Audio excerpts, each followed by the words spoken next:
ओम शांति। आज 6 मई की बाबा के साकार मुरली के महावाक्य हैं, न्यारे और प्यारे बनने का राज जानकर राजी रहने वाले राजयुक्त भव। यानी आज बाबा कह रहे हैं कि हम इस दुनिया में रहते हुए भी न्यारे भी रहें और प्यारे भी रहें, लेकिन न्यारे और प्यारे रहने का राज सबको पता नहीं है। तो आज बाबा कह रहे हैं उस राज को हमें ढूंढना है। अगर वो राज हमें समझ में आ जाता है तो हम इस दुनिया में न्यारे और प्यारे रहेंगे। कहते हैं ना कि दुख के सागर में भी हम इस दुख से न्यारे और प्यारे रह जाए, संसार से न्यारे और प्यारे रह जाए। तो संसार से न्यारे और प्यारे रहेंगे तो राजी रहेंगे। तो आज हम उस राज की बात आपको बताने जा रहे हैं, जिससे आपका जीवन खुशियों से भर जाए। तो पहला डायरी में आज नोट कीजिए, क्योंकि नोट्स बहुत आपके काम आने वाले हैं। क्योंकि आपको वो पॉइंट कभी भी आप पढ़ लेते हो तो आपको समझ में आता है, वह पॉइंट मदद मिलती है किसी और को भी सुनाने में। तो न्यारे और प्यारे बनने का राज क्या है, हेडिंग में लिखिए, न्यारे और प्यारे बनने का राज क्या है। तो पहला राज है, लिखिए इसको, बहुत अच्छे से समझना होगा, समुद्र, जहाज और हवा। क्या लिखोगे, फिर इसको गहराई में हम अभी आपको समझाएंगे तो पता चलेगा कि क्या है यह, है ना। तो लिख दिया आपने, समुद्र, जहाज और हवा। तो न्यारे और प्यारे क्या चीज है, पहले उसको समझते हैं कि ये एक्चुअल में न्यारापन है क्या। फिर हम डिटेल में देखेंगे कि वो प्रैक्टिकल में हम कर कैसे सकते हैं। तो समुद्र पे जो जहाज तैरता है और जहाज जो युद्धपोत है, जहाज जो है, वह जहाज किधर दिशा में मुड़ता है उसकी दिशा का कुछ पता नहीं चलता है, लेकिन जिस तरफ हवा होती है, हवाओं की दिशा होगी, उसी तरफ वह अपनी दिशा भी बदल देता है। तो समुद्र जो है वह है हमारी आत्मा, हमारी चैतन्यता, ठीक है ना। जहाज है शरीर, है ना, जो शरीर है हमारी आत्मा के अंदर, आत्मा के पास ही शरीर गति कर रहा है, ठीक है, बात क्लियर हो गई। और शरीर गति कर रहा है, उसकी दिशा कौन सी है, शरीर किस दिशा में घूम रहा है, हवा जो है वो मन है। जैसे आपके विचारों की गति होगी, जैसे आपके विचारों की दशा होगी, विचारों की स्थिति होगी, वैसे ही आपका शरीर भी गति करेगा। कभी भी शरीर की गति, युद्धपोत या जहाज की जो गति है वह कभी भी बदल सकती है, क्योंकि आपके हवा की गति कभी बदल सकती है, अर्थात विचारों की दिशा कभी भी बदल सकती है। तो अब जहाज कितना भी मुड़ जाए, हाँ, किस तरफ भी उथल पुथल करे, लेकिन समुद्र को इस बात का कोई फर्क नहीं पड़ता है, कोई फर्क नहीं पड़ता है। क्योंकि समुद्र की सतह पे हल्का बहुत लगेगा कि कुछ फर्क है, समुद्र की गहराइयां जो हैं उसमें इस जहाज से किधर भी जाए, किधर भी आए, कुछ भी करे, उससे कोई फर्क नहीं पड़ता है। तो हम आत्मा है, शरीर और जो मन है ना, शरीर और जो मन है वो किधर भी जाए, कुछ भी करे, कुछ भी हलचल में आए, कुछ भी हो जाए, लेकिन मैं आत्मा इससे न्यारी हूँ, है ना, और समुद्र की तरह हूँ, विशाल अनंत सागर के समुद्र की तरह हूँ। इसमें बोट शरीर की किधर भी घूम रही है, किस दिशा में जा रही है, बस खाली मैं देख रही हूँ, मुझे इससे कोई भी फर्क नहीं पड़ता है। तो न्यारे और प्यारेपन को आपने समझा कि क्या अर्थ निकला, कि मुझे कोई भी फर्क नहीं पड़ता है। दूसरी लाइन लिखिए, थोड़ा सा गहराई से फिर आपको मनन चिंतन करना पड़ेगा। क्या लिखना है, कि मुझे कोई भी फर्क नहीं पड़ता है, यह है न्यारेपन और प्यारेपन में रहने का राज, ठीक है। अब तीसरी स्टेज में हम जाएंगे कि मुझे कोई फर्क नहीं पड़ता है, उसके लिए हमें क्या करना होगा। मुझे कोई असर न पड़े, जहाज किस दिशा में जाए, शरीर किस दिशा में जाए, मन किस दिशा में जाए, तो उसका मुझे फर्क ही न पड़े। और वास्तव में फर्क तो पड़ना भी नहीं चाहिए।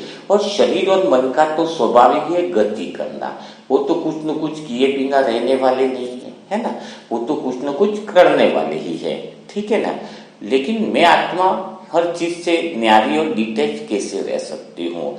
तो उसके लिए आपको पहला जो अभ्यास करना है वह कौन सा है?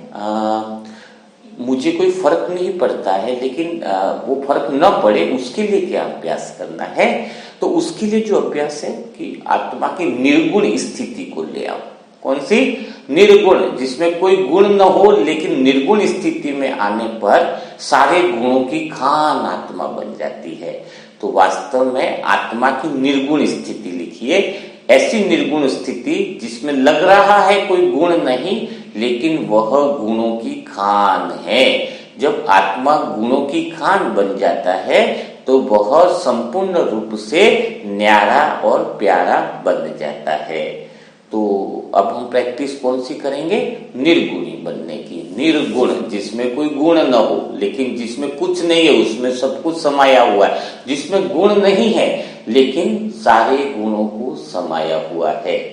तो अब आप कहोगे कि गुण तो हमारे पास है ही नहीं। अभी तक जो आपने गुण सोचे, जो गुण आपने समझे, वो सत्युगी गुण हो गए। या फिर शरीर में मन के जो गुण है, एक अच्छे इंसान का गुण होता है ना।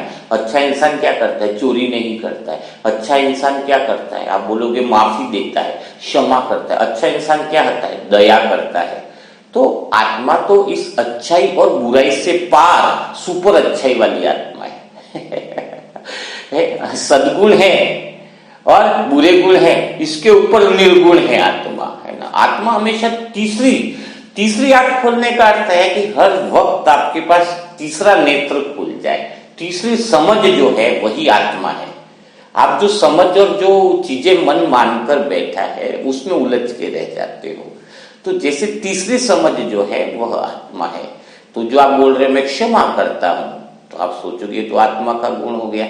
नहीं, ये तो अच्छे इंसान का गुण हुआ क्षमा करना, है ना। कोई किसी को मार रहा है तो न तो मैं तो भाई मारने वाला नहीं हूं, मैं तो क्षमा करने वाला हूं। तो आपको एक ज्ञान हो गया कि मैं बहुत अच्छे गुणी हूं, मैं सतुगुणी हूं। नहीं, ये सतुगुणी का नहीं है, ये गुण है, अच्छी बात है आपके अंदर कि आप क्षमा करते हो। लेकिन इसके ऊपर आज हमें निर्गुण में स्थित होना है। तो निर्गुण में ऐसे कौन से गुण समाये हुए हैं जो निर्गुणी बना दे आपको? तो अगर निर्गुणी अगर आप बन गए तो आज इसी पल आप क्या बनने वाले हो? इसी समय आप न्यारे और प्यारेपन का राज खुलने वाला है, ठीक है। तो अब निर्गुण हुआ कैसे? जैसे उदाहरण लेते, क्षमा का ही ले लेते, बात निकली तो आप जैसे ही कहते हो कि चल भाई इतना कुछ किया, इतनी गलती की, कोई बात, नुकसान कर दिया मेरा, मैं तुझे क्या करता हूं? क्षमा करता हूं। तो आत्मा दोनों से न्यारी है। तो आपने क्षमा किया, इसका अर्थ क्या हुआ कि आपको कुछ नुकसान का एहसास हुआ है। आपको कुछ नुकसान का एहसास हुआ है, आपका कुछ चीज टूटी फूटी है, फिर भी आपने उसको माफ किया। तो आपके अंदर वो एहसास है कि मेरा नुकसान किया, तो अब मैं लेकिन फिर भी उसको क्या कर रहा हूं? क्षमा भाव कर रहा हूं। तो वो भी मन की एक अवस्था होगी, आत्मा की नहीं हुई। क्योंकि आत्मा में क्षमा भाव कैसा है? मैं आत्मा क्षमा कैसे कर रही हूं? मुझे कुछ नुकसान हुआ ही नहीं है मुझे कुछ नुकसान हुआ ही नहीं है, फिर भी बोल रहा है तो चलो ठीक है भाई क्षमा कर लिया है। वो फीलिंग नहीं आत्मा में कि उसने मुझे कुछ नुकसान किया है, वो फीलिंग ही नहीं है उसके अंदर। नुकसान आत्मा का हो ही नहीं सकता, वो तो समुद्र है, वो तो न्यारी है, जहाज और मन की बातें हो सकती है। शरीर के स्तर पर किसी का नुकसान हो सकता है, मन के स्तर पर हो सकता है, पर मैं आत्मा को कहां से नुकसान हो सकता है? तो एक होता है क्षमा का भाव देना निर्गुण अवस्था में, वो सुपर गुण हो गया। अरे भाई तूने मोबाइल का नुकसान कर दिया, अरे नुकसान हो गया, अच्छा मुझे तो पता भी नहीं कि नुकसान हुआ, पर फिर वो सॉरी बोल, चल तू सॉरी बोल रहा है ना, चलो तुझे माफ कर दिया, क्षमा कर दिया। लेकिन अंदर क्या है? अरे मेरा तो कुछ नुकसान हुआ ही नहीं, मैं तो ऑलरेडी भरपूरी हूं, मैं तो आत्मा हूं, हाँ समुंदर हूं, शरीर के साथ क्या गेम हुआ, मन के साथ क्या गेम हुआ, वो मुझे कुछ आइडिया नहीं है, मैं एकदम न्यारी हूं। तो वह कहेंगे निर्गुण अवस्था। और भी गुणों को मैं डिफाइन करूंगा, क्लियर करूंगा, ताकि आप उस राज को समझ सके जिस राज को समझने के लिए आप बैठे हुए हो। दया भाव हो गया। आपने कहा कि कोई आंखों से आंसू से रो रहा है, कोई तकलीफ में है, कोई परेशानी में है, तो आप क्या करते हो? दया भाव दिखाते हो, मदद। अरे यार तू इतना परेशान है, अरे बाबा तेरे साथ बहुत बुरा हो गया, तेरे साथ, तो वो क्या है? वो मदद कर रहा है, वो दया हो गई। क्या हो गई? कि उसने देखा कोई तकलीफ में है, परेशानी में है, तो उसने क्या किया? कुछ दे दिया उसको, तो वो दया भाव हो गया। तो ये जो मन क्या कर रहा है, मन और शरीर मिलकर के कुछ अच्छे गुण आ रहे, तो वो दया भाव दिखा रहा है, मदद कर रहा है। लेकिन वो दया कर रहा है, लेकिन खुद को दुखी मानकर दूसरे की मदद कर रहा है। वो समझ रहा है ये दुखी है, तो मुझे उसकी मदद करनी चाहिए, तो वो दुखी का भाव उसके अंदर रह करके फिर उसकी मदद कर रहा है, वो दया है। लेकिन आत्मा जो निर्गुणी है, उसकी दया भाव कुछ अलग है, उसका निर्गुण भाव अलग है, उसका करुणा भाव सुपर लेवल का है। कि हम आत्मा जानती हैं कि उसके आंखों के आंसू नकली हैं। कैसे नकली? वो देवान को पकड़ करके बैठा है, मन से गलत मान्यताओं के पकड़ कर बैठा है, तो वो इसलिए दुखी है। तो हम जानते हैं इसकी दुख नकली है, इसकी आंसू भी नकली हैं, क्योंकि आत्मा तो रोती ही नहीं, आत्मा को तो दुख ही नहीं। तो हम ये जानते हुए भी इसकी मदद कर रहे हैं कि चल ठीक है, जान रहे हैं कि ये दुखी नहीं है, ठगी हो रही है, वो खुद को समझ नहीं पा रहा है, लेकिन फिर भी हम हेल्प कर रहे हैं, तो वह हुआ करुणा भाव। और मन के स्तर पर आप क्या करते हो? खुद भी दुखी हो जाते हो, अरे वो बहुत दुखी, उसके पास खाने की व्यवस्था नहीं, अरे उसके पास तो पहनने की व्यवस्था। खुद दुखी होकर खुद भी, पहले उससे ज्यादा बीमारी तो आपके अंदर है जो उसको दुखी समझ रहे हो अगर भगवान सबको ऐसे दुखी समझे तो पूरा दिन रोता ही रहेगा लेकिन भगवान सुपर पावर है, सुपर चीज है, हम भी सुपर है। हम दुखों की आत्माओं को देखते हैं, लेकिन इस स्तर पर हम मदद करते हैं। कोई बीमारी भी आ रहा है, कोई रोगी हो रहा है, तो हम उसके साथ रोने थोड़ी लग जाते हैं। एक बीमार आदमी दूसरे बीमार आदमी का कभी इलाज कर सकता है क्या? नहीं, हम ठीक है। और हम ये बात को भी मान रहे हैं कि वो शरीर की बीमारी से जो दुख समझ रहा है वो ठगी हुए है, वो खुद अपने आप को हड्डी मान रहा है ना। जैसे कोई कह रहा है ना मेरा मन उदास है, तो भाई तेरा मन उदास है तो तू तो खुश है ना, तू काहे को टेंशन ले रहा है बात तो यहीं पे खत्म हो जाती है। कोई कह रहा है कि मेरा मन उदास है, हाँ भाई तेरा मन उदास है, तू थोड़ी उदास है, तू तो गलत मान करके बैठा है ना। तो यहीं पर तो बात ही खत्म हो जाती है। तू तो मन है नहीं, है ना, तू तो खुश रहे, मन उदास है, शरीर उदास है, जाने दे जो हो रहा है, पर फिर भी हमें ठीक करना पड़ रहा है। यह बात जानते हुए भी कि यह जो चीज हो रही है, तो हम अपनी अवस्था में रहें, अपनी सुपरिश अवस्था, क्योंकि आने वाले समय में दुख बहुत बढ़ने वाले हैं, लोगों के अज्ञानता, ये सारी चीजें जो है वो बढ़ने वाली है। तो अगर हम खुद दुखी होकर के उनकी मदद करें तो फिर हम अपने आप को बोड़ी समझ रहे हैं। हम तो सुपर आनंद है, हम परम आनंद है, हम निर्गुण है। ये जो निर्गुण के जो गुण बता रहा हूं ना मैं, वह आपके गुणों की असली खान है, वह आत्मा के असली गुण है, असली अभिव्यक्ति है। संसार में अपने आप को अभिव्यक्त करने की जो अभिव्यक्ति है वह यह है। शरीर और मन मिल करके जो गुण अभिव्यक्त कर रहे हैं वो देहभान के हैं, और हम जो हैं वो डिफरेंस है। थोड़ी बातों की गहराई है, लेकिन मुझे तो कम लोग सुने, मुझे एक आत्मा सुने, मुझे इससे कोई फर्क नहीं पड़ता है, लेकिन वह आत्मा पावरफुल बन जाए, क्योंकि सत्य में तो 16,108 की आत्मा ही है। तो इसलिए मुरली को गहराई से समझाने की कोशिश करता हूं। हजारों लोग नहीं चाहिए समझने के लिए, कुछ आत्मा है जो समझ जाए तो विश्व का, नए विश्व का निर्माण हो जाएगा। तो ये निर्गुण आप समझ गए, दया भाव और करुणा भाव में अंतर समझ गए, ठीक है ना। तो आप लोग दूसरे को, आसपास को दुखी समझ के मदद मत करो, नकली दुख है, लेकिन फिर भी हमें करुणा भाव रखना है, वो भाव रखना है जो आत्मा का ओरिजिनल गुण है। अब थोड़ा सा और हम निर्गुण की तरफ आएंगे आत्मा की। आज हम आत्मा की ओरिजिनलिटी खोल रहे हैं, है ना, चलेगा ना, निर्गुणता के गुण खोल रहे हैं, तो वह आपको इस दुनिया से न्यारा और क्या बना रही है, प्यारा बना रही है। तो निर्गुण बनने के लिए एक गुण आगे और लिख लीजिए, जिससे आप बिल्कुल ही न्यारे और प्यारे बन जाओगे, कि न तो मुझे दुनिया से कुछ लेना है, न मुझे दुनिया को कुछ देना है। आत्मा का गुण बड़ा खतरनाक है, बहुत बढ़िया गुण है, खतरनाक है। क्या गुण है? निर्गुण कैसा है? कि उसी में गुणों की खान है। वो गुण ओरिजिनल है जो आज तक आपने देखे ही नहीं है, जिन गुणों के बारे में आज तक आपने सुना ही नहीं है, वह है आत्मा के ओरिजिनल गुण। तो कौन सा गुण निकल के आ रहा है, इसको और देखेंगे डिटेल में कि न तो मुझे इस दुनिया से कुछ लेना है, न मुझे इस दुनिया को कुछ देना है। अब क्या है, शरीर और मन मिलकर के तो क्या करते हैं, अहंकार जो है, देहभान है, वो क्या करता है मैं उससे दोनों से दूर हूं। क्या है, कोई व्यक्ति कैसे दूर हूं मैं, आत्मा निकुल कि कोई अगर कामना रखता है यानी दुनिया से लेना हो गया, कोई भी सूक्ष्म इच्छा है, अगर मैं आत्मा भरपूर हूं, संतुष्ट हूं, बहुत अच्छी हूं, तो मुझ आत्मा का न कोई संसार से लेना। वो समुद्र के ऊपर जो जहाज तैर रहा है तो मुझे संसार से कुछ नहीं लेना। अगर कोई कामना रख रहा है तो भी फंसने वाला है बहुत ज्यादा, क्योंकि वह लेन देन में फंसा तो समझो आत्मा के गुण खत्म हो गए। मुझे आत्मा को कुछ चाहिए नहीं, रत्ती भर भी कुछ नहीं चाहिए, सूक्ष्म चीज भी नहीं चाहिए। अगर आपने सूक्ष्म कामना रखी तो फिर क्या हुआ, लेन देन चालू हो गया, है ना। कामना रखी तो फिर उलझन बढ़ेगी, समस्याएं बढ़ेगी और बहुत सारी चीजें उसके पीछे बढ़ती जाएगी और वह सूक्ष्म इच्छाएं बढ़ती जाएगी। तो अब यहाँ पर एक बहुत गहरी बात होती है। मन क्या कह रहा है, शरीर से मिलकर जो अभी आपकी अवस्था है, हमारी कामनाएं नहीं है, हमारे कर्तव्य है। क्या बोलते हो आप कि मेरी जिम्मेदारियां हैं, परिवार को चलाना है, मुझे जिम्मेदारियां हैं, बच्चों को पढ़ाना है, जिम्मेदारियां हैं, है ना। तो आत्मा जो है ना, आप लोग क्या हो, अभी आपका गुण क्या, आप इसको गुण मानते हो, क्या मानते हो, मैं अपनी जिम्मेदारियों को निभा रहा हूं, मैं कितना अच्छा भगवान का बच्चा हूं, कर्तव्यों को निभा रही हूं।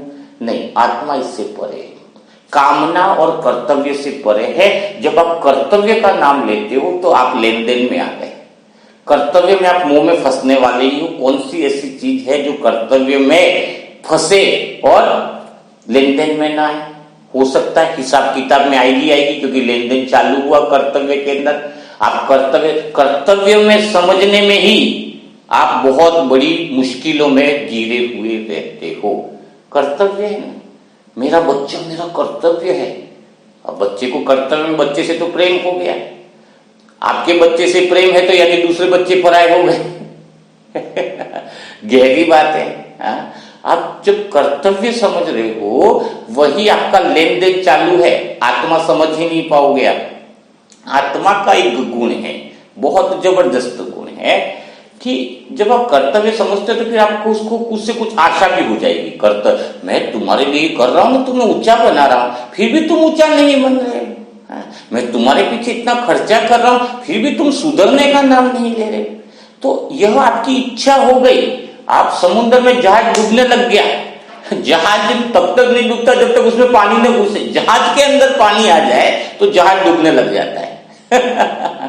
समझ में आए ना, जहाज में अगर पानी जाए तो जहाज डूबेगा। जहाज कितना भी तेरे डूबेगा नहीं, कितने भी समुद्र में, लेकिन पानी उसके अंदर आ जाएगा तो डूब जाएगा। अब आपके साथ क्या हो रहा है, कर्तव्य के नाम पर क्या हो रहा है कि आप उसके प्रति इच्छा रखने लग गए, आप उसको अपने स्वभाव में ढालने लग गए, आप उसको अपने अनुरूप ढालने लगे। तुझे ऐसा बनना है, तुझे फलाना बनना है, तुझे। तो आपका लेन देन आपके रिश्ते नातों में कर्तव्य के नाम पर चालू हो जाता है, जिसको आप सद्गुण समझते हो। क्या समझते हो, आपने परिभाषा क्या दे रखी है, ये तो बहुत अच्छा गुण है, मैं अपने परिवार की जिम्मेदारी और कर्तव्य को समझता हूं। इस कर्तव्य में न तो आप खुद का निर्णय ले पाते हो, आप खुद रहते ही नहीं हो, आप तो रिमोट कंट्रोल बन के रह जाते हो कर्तव्य के नाम पर। भाई को ये करना, माँ को ये करना, बाप को ये करना, वो करना, वो करना। तो इससे ऊपर का एक चीज है, super definition about the soul, about the pure soul, सद्गुण। कौन सा है, निर्गुण। ये सद्गुण है आपका कि कर्तव्य आप निभा रहे हो। आप अच्छे इंसान हो सकते दुनिया में, दुनिया के लिए बेटर एग्जाम्पल हो सकते हो, लेकिन आत्मा की स्थिति में नहीं हो, आप परम आनंद में नहीं हो, परम सुख में नहीं हो। तो आत्मा की स्थिति में कौन सा गुण आता है कि मैं आत्मा का किसी संसार में किसी से कोई लेना देनी नहीं है, न मेरी कोई कामना है, न मेरी कोई जिम्मेदारी है, न मेरा कोई कर्तव्य है। मेरा दुनिया से एक ही संबंध है, कल्याण का।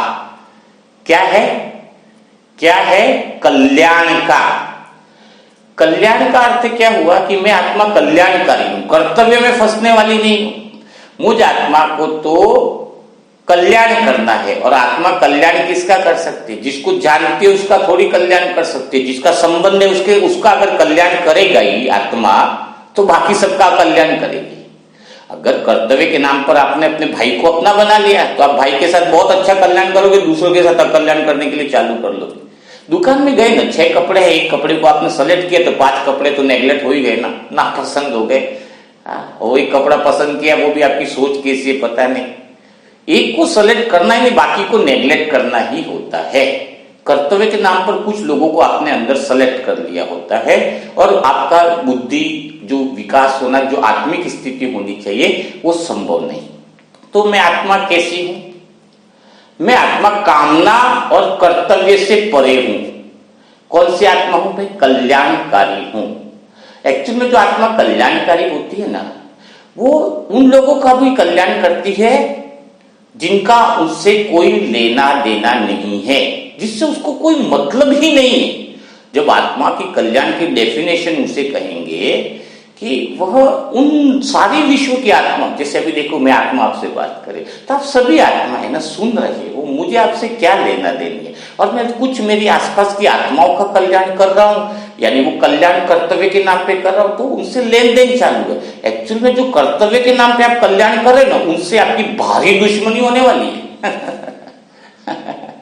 भारी दुश्मनी होने वाली है, ये पक्का मान लो आप। लेन देन हिसाब बढ़ रहा है आपका, जिसको कर्तव्य मानकर आप बहुत अच्छा कर रहे हो, ऐसा सोच रहे हो ना, भारी दुश्मनी है उसके साथ, भारी हिसाब किताब बढ़ने वाला है। वो आपको आत्मा समझने ही नहीं देगा, आपको मूल गुणों को बाहर निकलने ही नहीं देगा।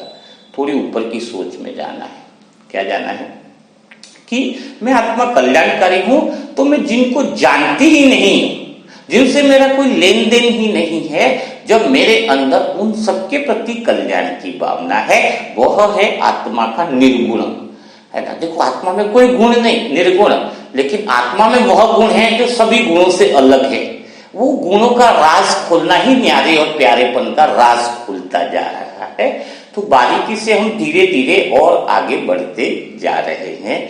तो आपको क्या समझ में आया कि मेरा न किसी से लेना न किसी से देना, अर्थात मैं आत्मा कामनाओं से भी परे हूं और कर्तव्य से भी परे हूं। आज से एक बीज अंदर से निकाल दो कि मैं कर्तव्य निभा रही हूं, नहीं, मैं कल्याण कर रही हूं। तुम भी मेरे लिए वैसे ही हो जैसे दुनिया की सारी आत्माएं हैं, समान है, कोई विशेष नहीं है मेरे लिए। ब्रह्मा बाबा ने सबका कल्याण किया, कर्तव्य में नहीं रहे, कर्तव्य में नहीं रहे, सबको समान रूप में लिया, सबको समान रूप से आगे बढ़ाया, है ना। क्योंकि वो कल्याण इंपॉर्टेंट है। जब देह में रहते तो सिखाने के लिए बताया जाता है कि आप कर्तव्यों को निभाओ। वहां पर एक आप अच्छा बन सकते हैं, 33 करोड़ में आ सकते हो, बट 16,108 का सोचना गलत हो जाता है। तो आप आज कल्याणकारी बन जाओ तो आप इतनी पावरफुल हो जाओगे, इतना पावरफुल हो जाओगे कामना करते से परे होने पर, कि आपके जीवन में बहुत अच्छी अच्छी घटनाएं स्वतः ही घटेगी, जिससे आपका कोई लेना देना नहीं है। ऐसी अच्छी अच्छी घटनाएं घटेंगी जिससे आपका कोई लेना देनी नहीं है। तो शरीर और मन का जो देहभान का कॉन्ट्रास्ट है, वहां पे क्या सोचते हैं, वो दुख और सुख में रहता है। तो नीचे देहभान वाली आत्मा क्या करती है? निरंतर दुख को मिटाने का प्रयास करती है कि ये दुख खत्म हो जाए, ये दुख खत्म हो जाए। और दुख क्यों बढ़ता रहता है? दुख आता क्यों है? एक के बाद दूसरा दुख क्यों आता है? अच्छा एक बात बताओ, एक दुख गया दूसरा दुख चालू। घुटनों में दर्द था, अब कमर में दर्द चालू हुआ। कमर का दर्द मिटा, शरीर के हड्डियों में फेफड़ों में दर्द चालू हुआ। तो क्या इन पीड़ाओं से मुक्ति नहीं हो सकती है क्या? आप कहते हैं ना, चलो शरीर का दुख खत्म हुआ, फिर धन का दुख चालू हो गया, धन का दुख खत्म हुआ तो तीसरा कोई और दुख चालू हो गया। तो क्या इन दुखों, मन और शरीर जो है, ये शरीर जो जहाज और मन का जो युद्ध पोत मैंने बताया हो, तो देहभान जो है, क्या आपके साथ सदा एक के बाद एक दुख लगे हुए ही रहेंगे? तो दुख क्यों आते हैं, पहले इसको थोड़ा सा समझ लेते हैं। थोड़ी छोटी सी कहानी से समझ लेंगे हम कि एक ऐसा तालाब था, जैसे अपन तो गंगा नदी बोलते हैं, लेकिन एक्चुअल में प्रैक्टिकल में एक ऐसा तालाब था जो कहानी के अंदर बताया गया है समझाने के लिए, कि वहां पर कोई भी सच्चे मन से डुबकी लगाए और भगवान का सच्चे दिल से नाम ले तो उसके शरीर की बीमारी उसी समय खत्म हो जाती है, बहुत दूर दूर तक प्रसिद्ध होता। कई लोग ठीक हो गए, कई लोग। नियम क्या था, कंडीशन क्या थी कि उसको डुबकी लगानी है और एकदम सच्चे दिल से, सच्चे मन से भगवान का नाम बोलना है। अब कई लोग डुबकी लगाए, कुछ लोग ठीक हो रहे, कुछ नहीं हो रहे। एक के कोड हो रहे थे और सारी इलाज करा के ठीक नहीं हो रहा है। अब उसको लाया गया, तो वो आया, तो वो कई बार डुबकी लगा रहा है, बोल रहा है, लेकिन दिल से भी नहीं बोल पा रहा है और उसके कोड खत्म ही नहीं हो रहे। पानी से निकले, बोले मेरे तो कोड है ही है, करूं तो करूं क्या। अब सारी विधि आपने बोल बोल के थके, लेकिन वो बोल नहीं पा रहा है, निकल नहीं पा रहा है। तो एक ने क्या किया, वो बड़ा थोड़ा समझदार था, तो उसने क्या किया, जैसे ही वो डूबा, एक खींच के डंडा उसके कंधे पे मारा, जोर से डंडा मारा। तो जैसे डंडा मारा, वो निकला अंदर से उसका हे राम, क्या निकला, हे राम हे राम। और जैसे ही वो बोल उसके हृदय से निकले, वो कोल उसका ठीक हो गया, बीमारी ठीक हो गई। लेकिन दिल से निकला डंडे पड़ने के बाद, अब कोड़ की बीमारी ठीक हो गई, लेकिन कंधे की बीमारी चालू हो गई, नया दर्द चालू हो गया। तो अब उसको क्या बताएगा कि कंधा अगर तेरे को ठीक करना है तो हम फिर कोई डंडा मारेंगे, इससे अच्छा है तू प्रैक्टिस करके दिल से भगवान को याद कर। तो अभी क्यों दुख दर्द आ रहे हैं, आप देखो, जानकी दादी, इतनी दादियों ने सब बहुत अच्छा जीवन जिया, क्योंकि उनको परिस्थिति की मार पड़े तब दिल से भगवान को याद करे, वैसा नहीं रहा। ये आपको डंडे की मार पड़ रही है, धनाधन ताकि दुख की बीमारियां की लत आपको पड़ रही है, परिस्थितियों की मार इसमें पड़ रही है, क्योंकि अभी तक आपने दिल से भगवान को याद नहीं किया, दिल से बोल नहीं निकल रहे हैं। दिल से जब बोल निकलेंगे तो आप कलाकार बन जाओगे। कलाकार समझते हो क्या होता है, जो हाथ से काम करे वो मजदूर होता है, दिमाग और हाथ दोनों मिला के काम करे वो कारीगर होता है, और जिसमें हाथ, दिमाग और दिल तीनों मिल जाए तो वो 16 कला संपूर्ण कलाकार बन जाता है ना। आप कलाकार नहीं बने, अभी तो मजदूर बने, ऊपर ऊपर से याद करते हो। कुछ लोग एक कारीगर तक बन के दिमाग भी लगा रहे और मेहनत भी कर रहे, ये दादी लोग दिमाग तक पहुंचे वो। और कुछ लोग ऐसे हैं जो दिल, दिमाग और हाथ तीनों इक्वल हो गए, वो कलाकार बन गए, वो ऐसी कला में पहुंच गए, 16 कला में पहुंच रहे जिसके लिए कोई परिस्थिति बची नहीं, उनको डंडे की मार की कोई जरूरत नहीं। तो आपको अभी भी डंडे पड़ रहे हैं तो अंदर ये महसूस करो कि अभी मेरा बाबा जो मुझे बोलना चाहिए, भगवान के प्रति जो प्रेम होना चाहिए, भगवान के प्रति संपूर्ण समर्पण होना चाहिए, वह बाकी है। वह अगर निकलने लग जाएगा तो आपको नीचे की पीड़ा नहीं होगी। तो निर्गुण से एक गुण और निकला, दिल से आत्मा के अंदर एक ही लगन लगी रहती है, मेरा बाबा। दिल, दिमाग है और हाथ, यानी तीनों का कॉम्बिनेशन है ना, तीनों का सामंजस्य जो है ना, वो अंदर से जो प्योरली आवाज है वो आत्मा की है, अनहद नाद है। ऐसा लगे कि मुझे तो अभी ऐसा लगता है कि कब मुरली फिनिश करूं, लग जाऊं उस परमात्मा की लगन में। 2-4 घंटा बैठने की बड़ी इच्छा हो जाती है। तो उसमें दिल से अनहद नाद की तरफ आप पहुंच जाओगे तो आपको समझ में आएगा कि जैसे ही मैं दिल से मेरा बाबा बोलना चालू किया, समस्याएं, विघ्न सारे खत्म हो गए। विघ्न आ रहे आपको याद दिलाने के लिए कि भगवान को अब याद करने का समय आ गया है, संगम युग का अंतिम समय आ गया है। यानी इस अंतिम समय में लोगों को बहुत ज्यादा पीड़ाएं होने वाली है, बहुत ज्यादा तकलीफें आने वाली है, इसको आप रोक नहीं सकते हो।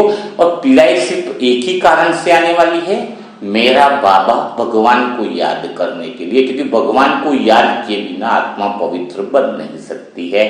तो जो मोहब्बत से याद करेंगे ठीक है, नहीं तो परिस्थितियां उनको भगवान को याद कराती है। अभी देखो लव बाई है, कैंसर है, अब वो दिल से ऐसा बाबा बोल रहा है कि मुझे भी लगता है कि मेरे से ज्यादा प्यार वो भगवान को वो कर रहा है। तो थोड़ी पीड़ा हुई ना, तो याद दिलाया है, वो पीड़ा खत्म हो जाएगी। ये मुझे 100% है, बहुत जबरदस्त बात है कि पीड़ा खत्म भी हो जाए। डॉक्टर बोल रहे हैं कि इसके अंदर अब नई चीजें जो बनना है, नई सेल बननी चाहिए, वो चालू हो गई, नई कोशिकाओं का निर्माण चालू हो गया है।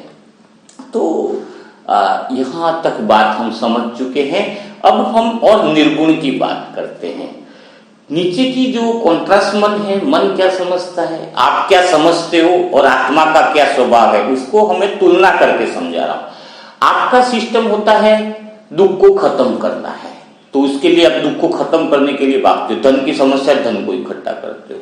आपका दुख जो है उसको खत्म करना है, तो आत्मा क्या कहती है, आत्मा का स्वभाव गुण क्या कहता है, दुख को खत्म करना है तो तुम सुखों को खत्म कर दो, दुख के पीछे मत भागो, खत्म, दुख कभी खत्म होना ही नहीं।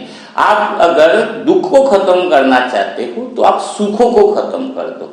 धन करोड़पति चाहिए तो धन से जो मुझे सुख मिल रहे हैं, जो वैभव है, कार, बिल्डिंग है, मैं उस सुख से ही न्यारा हो जाऊं तो मैं परमानेंट दुख से मुक्त हो जाऊंगा। और हम पड़े हैं दुख की व्यवस्था करने में, मिटाने, और 20 लाख लू, 50 लाख लू, अरे तू और लेके फंसने वाला, ये विधि नहीं है दुख को खत्म करने की।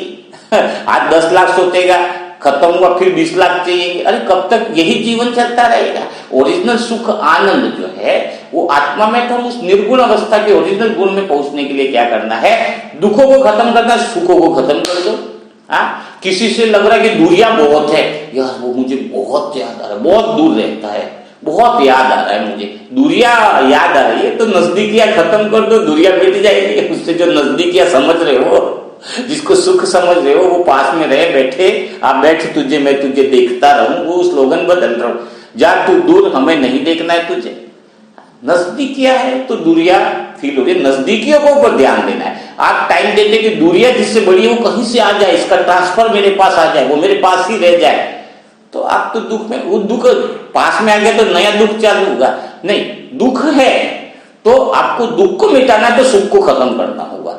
तो मैं क्या करता हूं, मैंने यही किया, जो धन से मुझे सुख मिल रहा था मैंने सारे साधन ही छोड़ दिए, हाथी, कोई गाड़ी नहीं है मेरे पास, बाइक भी नहीं है, जिसको ले जाना है मुझे, जो समझता है कि ये भाई काम का है, तो मैं क्या करता हूं, अगर किसी को लगता है कि मुझे आत्मा से किसी को काम है तो वो खुद गाड़ी लेके आता है और मुझे लेके जाता है, मैं उसको बोल देता तू मुझे वापिस छोड़ देना। और आज मैं बाबा की याद में कह रहा हूं कि जेब में 10 रुपया नहीं रखता जाता हूं तो भी, क्योंकि मुझे कोई काम ही नहीं, 10 रुपए की नोट भी नहीं रखता।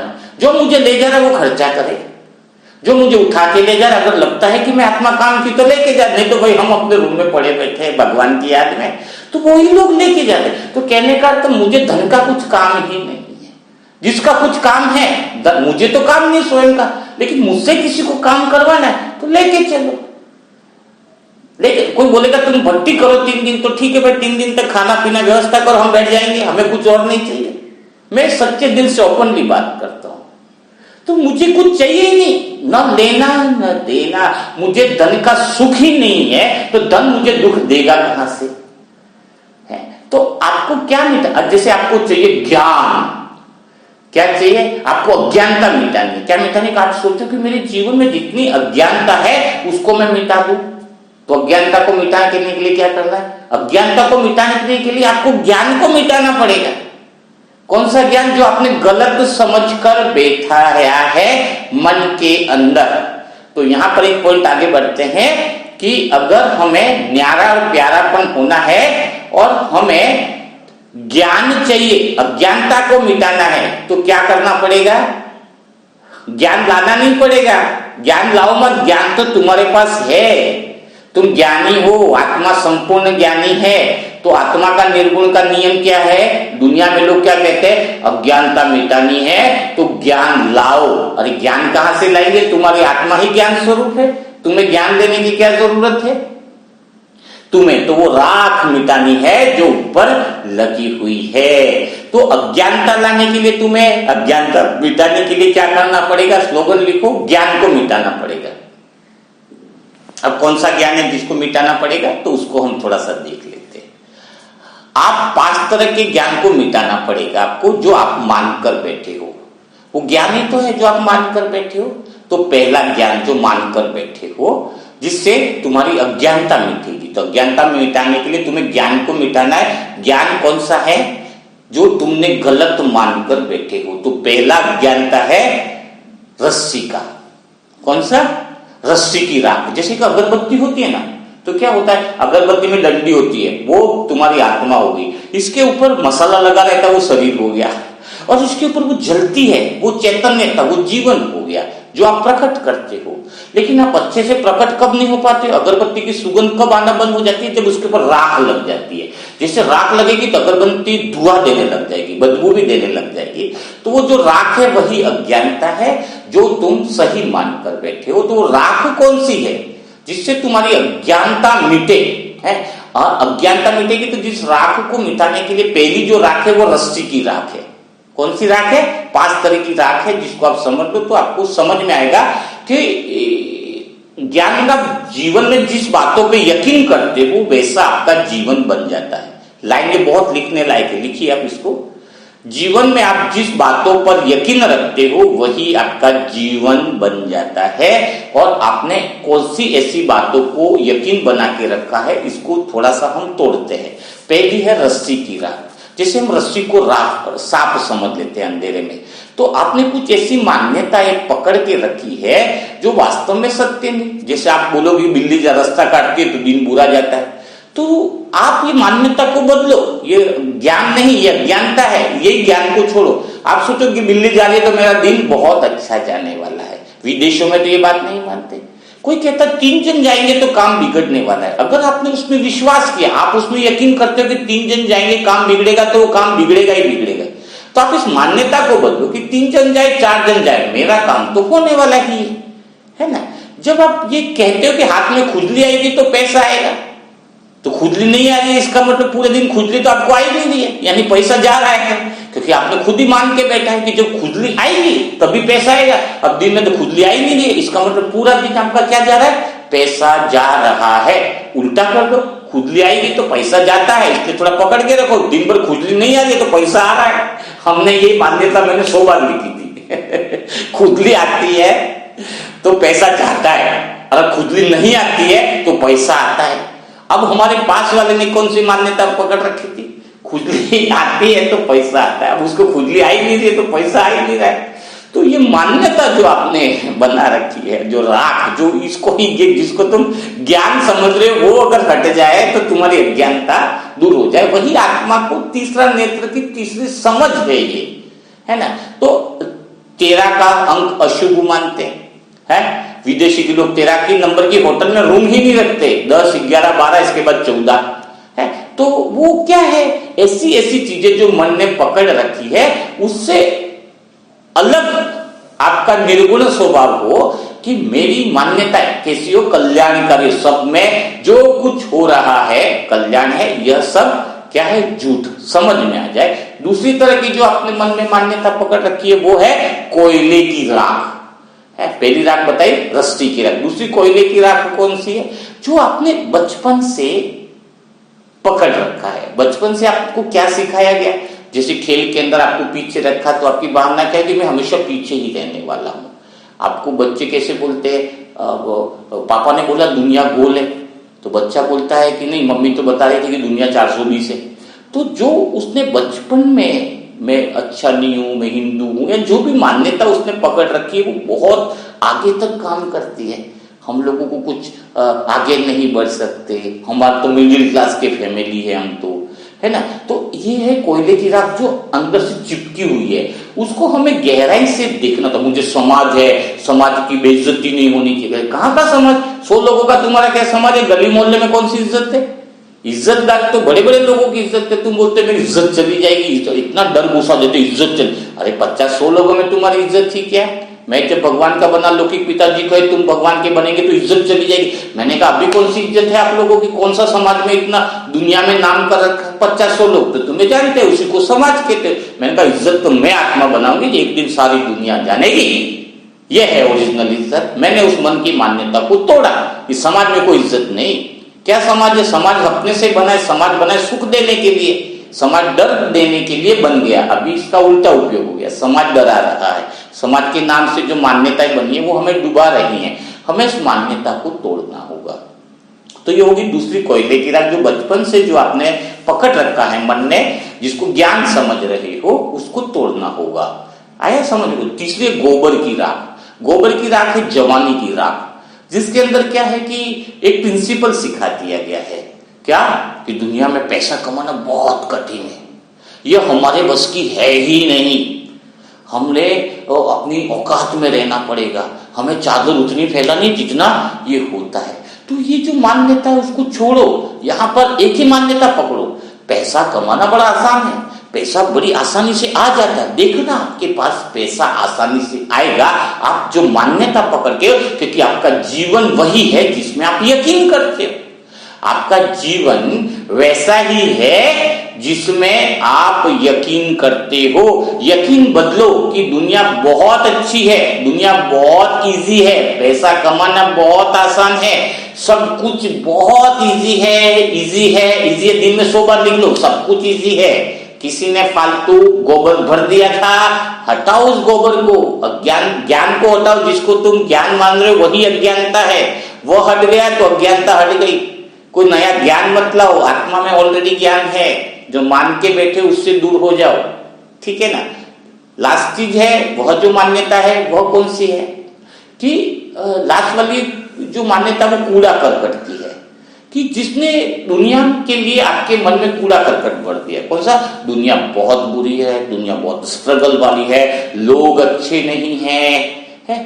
तो आपने बचपन से ये मान के चलते गए, अभी तक कूड़ा करकट भरा हुआ है कि दुनिया अच्छी नहीं है, दुनिया नकारात्मक है। आप देखोगे कि अगर कोई फंक्शन चल रहा है, एक व्यक्ति फंक्शन में एंट्री करी और वहां पे बहुत कुर्सियों में बीच बीच में कुर्सियां खाली है और कई लोग अलग अलग जगह बैठे हैं, तो आप उसी आत्मा के पास बैठोगे जो आत्मा यह सोचती हो कि दुनिया बुरी है, क्योंकि आपकी एनर्जी उस एनर्जी के साथ मिल गई। तो आप कहते हो दुनिया बुरी है तो आपको सारे बुरे लोग ही मिलेंगे, कुदरत आपको उसी बात का प्रूफ देगी। और जब आप बोलोगे कि दुनिया बहुत अच्छी है तो आपको फिर उसी बात का प्रूफ मिलेगा, है ना। तो यह समझना होगा कि आपको ये पांचों तरह की मान्यताओं से अगर आप मुक्त हो जाते हो तो आत्मा की जो निर्गुण अवस्था है, जो न्यारेपन और प्यारेपन की अवस्था है, वो बाहर निकल के आ जाएगी।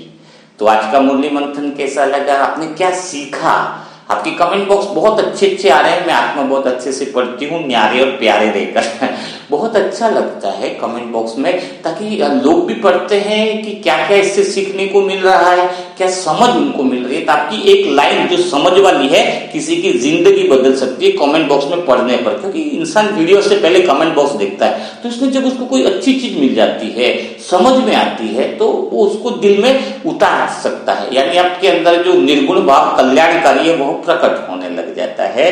तो इस तरीके से आप मुरली मंथन का अभ्यास कीजिएगा, एक नहीं 2-4 बार सुनिएगा, समझिएगा, तो फिर ये थोड़ी मुरली समझ में आती है।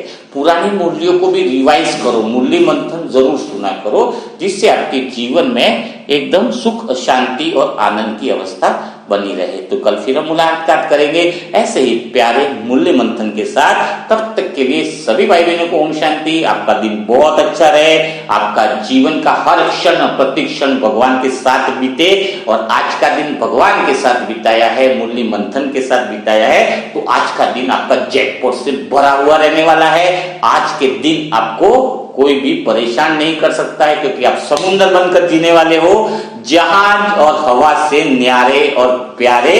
यानी आपका क्या बताया था आज की, कि आपको कोई भी टच भी नहीं कर सकता है, आपको दुनिया से कोई लेना देना नहीं। ओम शांति।